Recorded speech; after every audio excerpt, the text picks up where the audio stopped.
Hi my dear family members, ఎలా ఉన్నారు? ఈరోజు మనం చాలా ఈజీగా చాలా టేస్టీగా ఉండే గోధుమ పిండితో బెల్లం కొమ్ములు ఎలా చేయాలో చూద్దామా? ఇవి చాలా క్రిస్పీగా టేస్టీగా ఉంటాయి. పిల్లలకి ఈ స్నాక్ ఐటమ్ అంటే చాలా ఇష్టం. స్కూల్కి కూడా బెస్ట్ స్నాక్ ఐటమ్.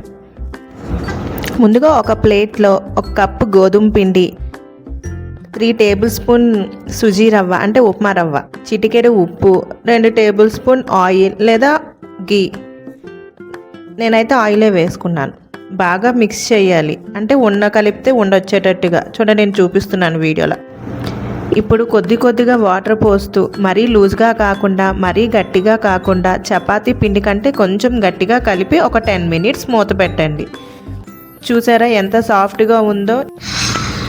ఇప్పుడు ఈ పిండిని 3 పార్ట్స్గా చేసుకొని ఉండలుగా చేసి పక్కన ఒక్కొక్క పిండి ముద్దని తీసుకొని చపాతీలాగా చేసుకోవాలి. సన్నగా కాకుండా మరీ మందంగా కాకుండా మీడియం సైజులో చేసుకొని చాకుతో కానీ పిజ్జా కట్టర్తో కానీ సన్నగా లైన్స్ కట్ చేసుకోవాలి. ఈ బెల్లం కొమ్ముల సైజ్ అనేది మందంగా ఉండాలి, సన్నంగా ఉండాలి లైన్స్ లాగా. ఇప్పుడు డీప్ ఫ్రై కోసం ఒక మంద కడాయి తీసుకొని అందులో ఆయిల్ వేసి ఈ కొమ్ములని వేసి, చూడండి బబుల్స్ లాగా వస్తున్నాయి, అలా వేసి గోల్డెన్ కలర్ వచ్చేంత వరకు వేయించాలి. ఇలాగే రిమైనింగ్ కొమ్ములు కూడా చేసుకోవాలి. చూసారా ఎంత క్రిస్పీగా ఉన్నాయో? ఒక బౌల్లో మనం గోధుమ పిండి తీసుకున్న బౌల్తోనే 1 కప్పు బెల్లం తీసుకోవాలి. 1/2 కప్పు వాటర్ వేసి కరిగించి ఫిల్టర్ చేసేయాలి.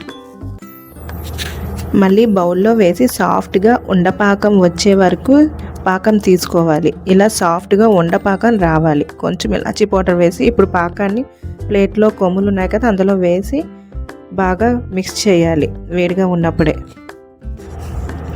చల్లగా అయ్యేంత వరకు కలుపుతూనే ఉండాలి. పూర్తిగా చల్లారిపోయిన తర్వాత వేరు చేసుకోవాలి.